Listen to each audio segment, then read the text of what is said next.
तो जी हाँ विद्यार्थियों, समय से पहले यहाँ पर कक्षा 10वीं विज्ञान विषय का सेट ए का त्रैमासिक पेपर जो आपका समस्त जिलेवार एमपी के होने वाला है, वह पेपर यहाँ पर स्क्रीन पर रखा मेरे सामने देख सकते हैं। तो यकीन मानना विद्यार्थियों, अभी तक कुछ नहीं पढ़ा है, इस बात की पक्का मैं गारंटी ले रहा हूँ कि बिना पढ़े मात्र से यहाँ पर अगर आप तैयारी प्रारंभ अभी बिल्कुल कर रहे हैं, समय बिल्कुल कम बचा है आपके पास, तो मैं बताना चाहूँगा कि यह पेपर बिल्कुल अंतिम समय में आपको बहुत मददगार साबित होने वाला है, क्योंकि लगभग 75 में से आपके यहाँ पर 60 प्लस अंक इस पेपर की बदौलत यहाँ पर कवर होने वाले हैं।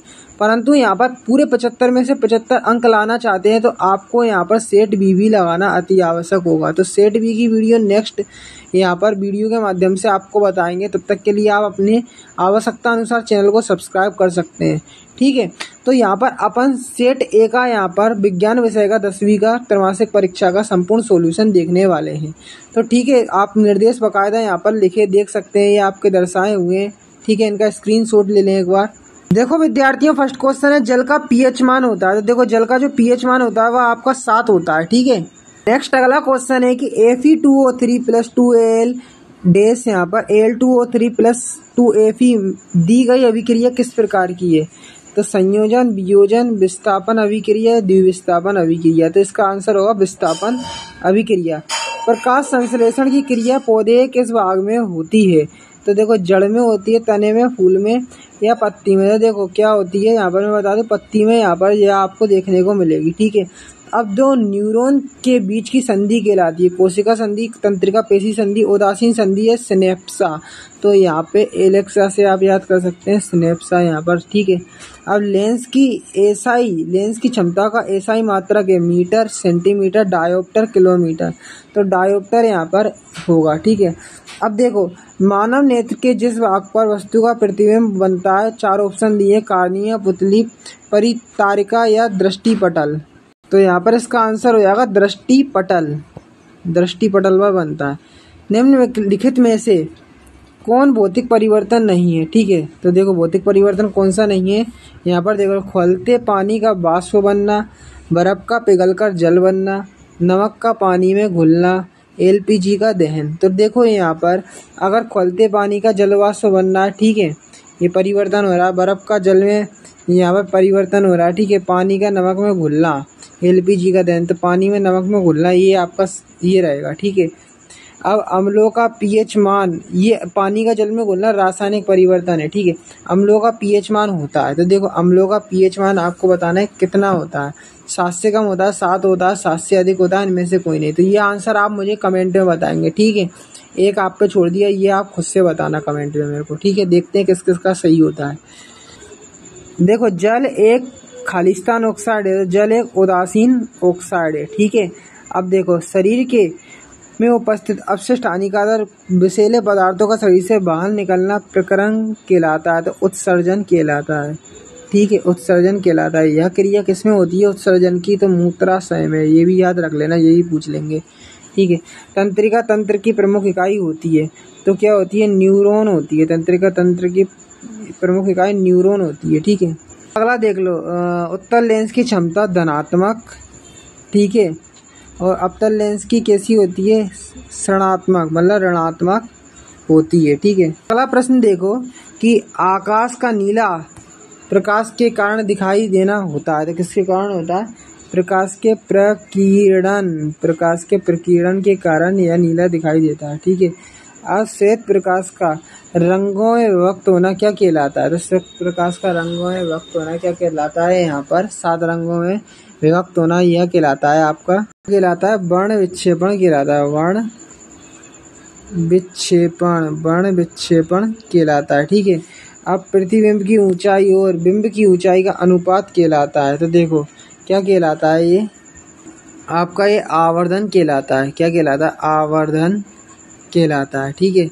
अब देखो आगे चलते तो आपको मैचिंग देखने को मिलेगी। यहाँ पर आप देख लो पूरा जो मैचिंग का जो क्रम है ये देख सकते हो। अब देखो जितनी मेरे को मैचिंग आ रही है मैं यहाँ पर मैच कर रहा हूँ, ठीक है। तो निकट दृष्टि दोष, तो इसको दूर करने के लिए यहाँ पर अवतल लेंस का प्रयोग होता है, ठीक है। ब्लीचिंग पाउडर, ठीक है, तो इसको अपन अभी रोक देते हैं, ब्लीचिंग पाउडर, ठीक है। अब देखो सबसे पहले आप देख लो ये वाला उत्तल दर्पण, तो उत्तल दर्पण के लिए यहाँ पे कौन सा लेंस होता है? उत्तल दर्पण। यहाँ पर देख लो, अभी रुक जाओ, इसको तो देखो सही क्रम में आपको बता देता हूँ सभी का। देख लो जी, आपने जो मैचिंग देखी थी उसकी में पहले वाले की मैचिंग मिल जाएगी ऊष्मा शोषी से, ठीक है। पहले वाले की मैचिंग मिलेगी ऊष्मा शोषी से, दूसरे की मिलेगी वृक्क की संरचनात्मक, ठीक है। अब तीसरे वाले की मैचिंग मिलेगी पश्च दृश्य दर्पण, ठीक है। चौथे वाले की मैचिंग मिलेगी अवतल दर्पण से, ठीक है। और पांचवें वाले की मैचिंग मिलेगी त्रिभुजाकार प्रिज्म से, और छठवें वाले की मैचिंग मिलेगी अवतल लेंस से, और ठीक है, सातवें वाले की मैचिंग मिलेगी CaOCl2 से, और लास्ट वाला आठवां वाला इसकी मिलेगी Ca ब्रैकेट में OH2, ठीक है। इससे आपकी ये मैचिंग मिल जाएगी, ठीक है। तो इस तरह से आप ये मिला देंगे, पहले की ऊष्मा शोषी, दूसरे की वृक्क की संरचनात्मक से, इस तरह से आप ये पूरी मैचिंग को मैच कर लेंगे, ठीक है। तो देखो यहाँ पर जब किसी यौगिक से ऑक्सीजन संयुक्त होती है तो यह अभिक्रिया कहलाती है, तो अपचयन कहलाती है, अपचयन, ठीक है, अपचयन कहलाती है। CaOCl2 का प्रचलित नाम है तो विरंजक चूर्ण, विरंजक चूर्ण, ठीक है। वायु की उपस्थिति में श्वसन की क्रिया क्या कहलाती है? तो वायु की उपस्थिति में श्वसन की क्रिया मेरे हिसाब से ऑक्सीकरण कहलाती है, ठीक है, ऑक्सीकरण। यहाँ पर देखो ऑक्सीकरण गलत है, देखो वायु की उपस्थिति में होने वाला श्वसन बोला है, श्वसन क्या कहलाता है? तो अवायवीय, अवायवीय श्वसन, अवायवीय श्वसन कहलाता है, अवायवीय श्वसन। लेंस की क्षमता के लिए सूत्र और उसका मात्रक बताना। तो देखो मात्रक क्या होता है? डायोप्टर होता है, डायोप्टर, ठीक है, डायोप्टर। देखो इसका सूत्र मैं बता दूं, P बराबर 1/F, P बराबर 1/F। देख लो मैं आपको दोबारा लिख देता हूँ, P बराबर 1/F, और ब्रैकेट में आप लिखेंगे मीटर में, ठीक है, ये सूत्र हो जाएगा, P बराबर 1/F मीटर में। अगला प्रश्न है, अंतरिक्ष यात्रियों को आकाश का रंग कैसा दिखाई देगा? तो देखो काला दिखाई देगा, कैसा? काला। अंतरिक्ष यात्रियों को जो रंग दिखाई देगा वो काला दिखाई देगा, ठीक है। नेत्र के किस भाग पर वस्तुओं का प्रतिबिंब बनता है? तो देखो दृष्टि पटल पर, दृष्टि पटल पर जो है वह प्रतिबिंब बनता है। अम्ल और क्षार की अभिक्रिया से क्या बनता है? तो देखो क्या बनता है? लवण बनता है। अम्ल और क्षार की अभिक्रिया करेंगे तो लवण बनेगा, वह जल बनेगा, ठीक है, लवण जल। देखो विद्यार्थियों, आने वाले जो क्वेश्चन आगे देखने को मिलेंगे वह 2 अंक वाले, 3 अंक, 4 वाले देखने को मिलेंगे। तो पहले क्वेश्चनों को आप नोट कर ले, फिर बाद में इनके आंसर भी बता दूंगा। तो विस्थापन अभिक्रिया किसे कहते हैं? उदाहरण सहित बताना है। तेल और वसा युक्त पदार्थों को नाइट्रोजन से कैसे प्रभावित किया जाता है? अम्ल वर्षा से आप क्या समझते हैं? शुष्क हाइड्रोक्लोरिक गैस शुष्क लिटमस पत्र का रंग क्यों नहीं बदलती है? हमारे आमाशय में अम्ल की भूमिका क्या है? पादप में भोजन का स्थानांतरण कैसे होता है? अपवर्तनांक, क्या लिखा है यहाँ पे? ये आपका अपवर्तनांक। अपवर्तनांक से आप क्या समझते हैं? लेंस की क्षमता से आप क्या समझते हैं? इसका मात्रा। वर्णक्रम क्या है? निकट दृष्टि दोष किसे कहते हैं? आपको बताना है। न्यूरॉन किसे कहते हैं? प्रतिवर्ती क्रिया किसे कहते हैं? ठीक है। अब देखो अगला प्रश्न है, भोजन के पाचन में लार की क्या भूमिका है? ठीक है, ये अगला प्रश्न आप अथवा में देख लो। तंत्रिका तंत्र से आप क्या समझते हैं? ठीक है। अब देखो 12वें नंबर का प्रश्न है, ग्रह क्यों नहीं टिमटिमाते हैं? आएगा प्रश्न है, नेत्र की समंजन क्षमता से आप क्या समझते हैं? अगला प्रश्न है, क्रिस्टल जल क्या होता है? संयोजन अभिक्रिया को उदाहरण सहित आपको यहाँ पर बताना है। स्वपोषी पोषण और विषम पोषी पोषण में अंतर, और वियर्तक क्रिया और टहलने के बीच क्या अंतर है? तो देखो ये अभी क्लियर नहीं दिखाई दे रहा मेरे को, जब आंसर बताएंगे तो इसमें इसको भी बता देंगे। ऊष्मा क्षेपी अभिक्रिया को उदाहरण सहित परिभाषित करो। बेकिंग सोडा का रासायनिक सूत्र आपको बताना है।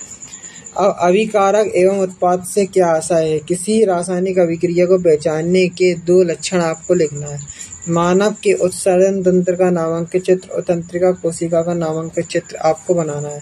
अब धमनी और सिरा में अंतर और तारे क्यों टिमटिमाते हैं आपको समझाना है ये। अब मानव नेत्र का नामांकित चित्र, प्रकाश संश्लेषण की क्रिया को आपको समझाना है। पौधों की वृद्धि में मृदा की क्या भूमिका है? मानव के आहार नाल का पाचन तंत्र का वर्णन आपको करना है। परिपत्तिवर्ती चाप का नामांकित चित्र बनाइए। तंत्रिका कोशिका, न्यूरॉन के कार्य आपको लिखना है। प्रकाश के परावर्तन से क्या समझते हैं? प्रकाश के परावर्तन के नियम लिखना है। अब देखो दृष्टि निकट दृष्टि दोष किसे कहते हैं, इसका कारण दीजिए, चित्र देते हुए समझाइए कि इसका निवारण कैसे किया यहाँ पे जाता है। ठीक है, और इतने ही क्वेश्चन थे। अब मैं इनके आंसर आपको बताता हूँ। लीजिए विद्यार्थियों, ये 5वें नंबर के क्वेश्चन का आंसर है। ठीक है, तेल वसा वाला, ठीक है, अथवा वाले का। ठीक है, आगे देख लो, यहाँ पर आपको 6वें नंबर का प्रश्न देखने को मिला था, अम्लीय वर्षा वाला। तो देखो अम्लीय वर्षा का आंसर यहाँ पर आपको मेंशन कर दिया है। ठीक है, अब देखो यहाँ पर 7वें नंबर का हमारे अमाशय में अम्ल की क्या भूमिका है। तो देखो ये अम्ल की भूमिका दर्शाई गई है यहाँ पे, देख लो, इसको तैयार याद कर लो ढंग से। ठीक है, अम्ल की भूमिका। ठीक है, अब आगे देख लो, यहाँ पर अगला प्रश्न है कि 8वां वाला अपवर्तनांक से आप क्या समझते हैं।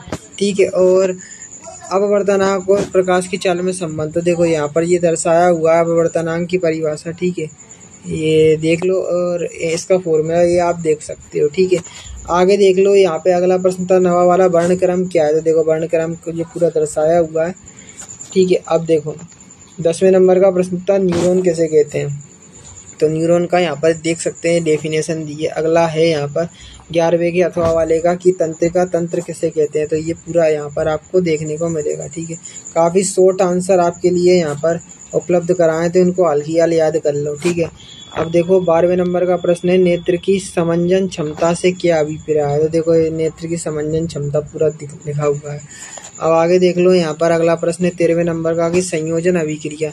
तो देखो संयोजन अभिक्रिया का ये आंसर दर्शाया हुआ है। ठीक है, या यौगिक, ठीक है, युक्त होकर। अब देखो अगला है आपका 14वें नंबर का स्वयं पोषी और विषम पोषी पोषण में अंतर।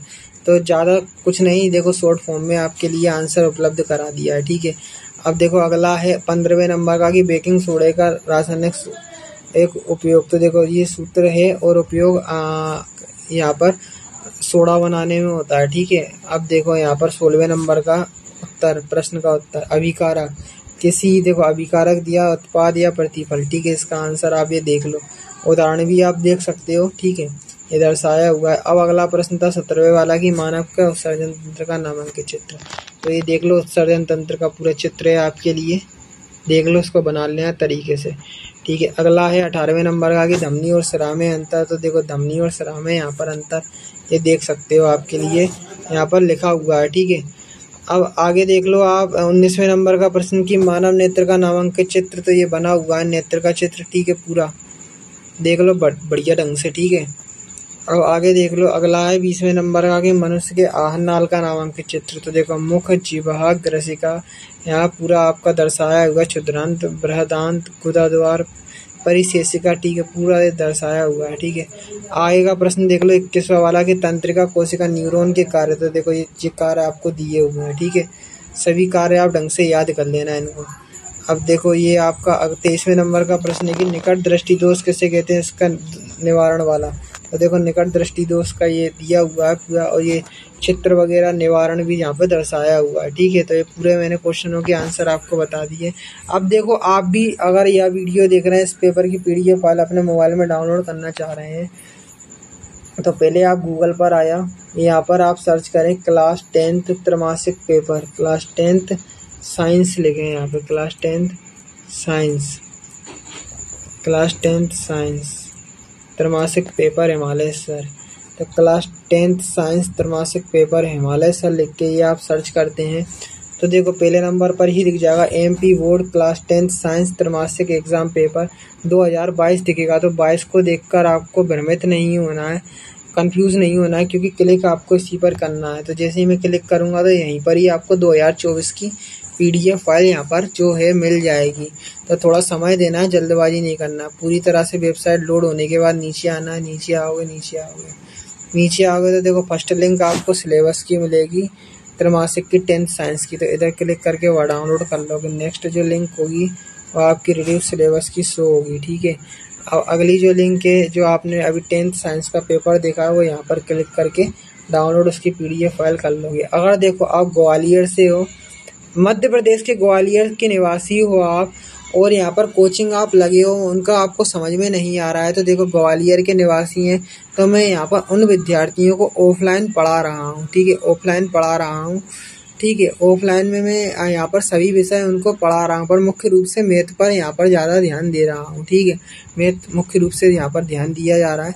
तो जो भी विद्यार्थी ज्वाइन करना चाहता है तो देखो इंस्टाग्राम आईडी है मेरी हिमालय सर 123, हिमालय सर 123, इसको फॉलो कर लेना। और ठीक है, कमेंट्स करना कि सर मेरे को ऑफलाइन कोचिंग लेना है आपकी। तो मैं देखो यहाँ पर फीस है मेरी 500 रुपये में। ठीक है, समस्त विषय पढ़ेंगे अपन।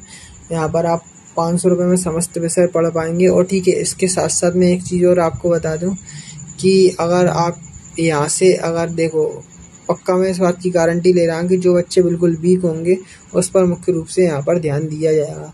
ठीक है, अगर आपको ज्वाइन करना हो तो इंस्टाग्राम पर मुझसे कांटेक्ट करें, वहाँ पर मैं पूरी जानकारी आपको दे दूँगा।